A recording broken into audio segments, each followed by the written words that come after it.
The term torsades de pointes is often associated with which type of dysrhythmia. Torsades de pointes का क्या कारण होता है dear? तो टॉर्सेट डी पॉइंट डिसरिथमिया क्या है, ऑलरेडी हम लोग डिस्कस भी कर चुके हैं, बट फिर से बता देता हूं। तो टॉर्सेट डी पॉइंट डिसरिथमिया, देखिए इसमें अल्टरनेट वीटी यानी ventricular tachycardia and V fib यानी वेंट्रिकुलर फिब्रिलेशन होता है। तो अल्टरनेट होता है, इस वजह से इसे ऑसिलेटरी टेकिकार्डिया के नाम से भी जानते हैं। या फिर इसे देखिए यहां पे इसका रूप बार बार बदल रहा है, इसलिए इसे पॉलीमॉर्फिक डिसरिथमिया भी बोलते हैं, पॉलीमॉर्फिक डिसरिथमिया भी कहते हैं। यस और no?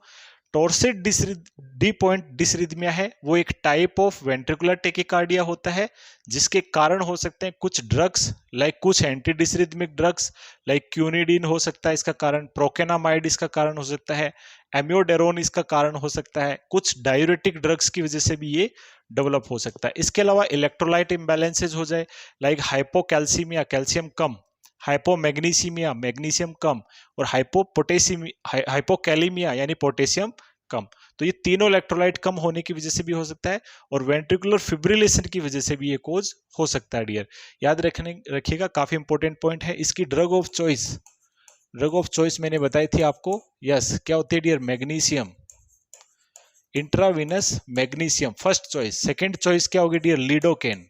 Lidocaine is the second choice. ठीक है, याद रखिएगा, दोनों अपन डिस्कस कर चुके हैं प्रीवियसली, अभी फिर से मैंने इसको डिस्कस किया है। तो यहाँ पे torsades de pointes dysrhythmia is often associated with which dysrhythmia? तो atrial fibrillation, supraventricular tachycardia, ventricular fibrillation, या फिर वेंट्रिकुलर टेकिकार्डिया। तो यस, याद रखना, टॉर्सेट डी पॉइंट एक टाइप ऑफ वेंट्रिकुलर टेकिकार्डिया है, बट होता किसकी वजह से है?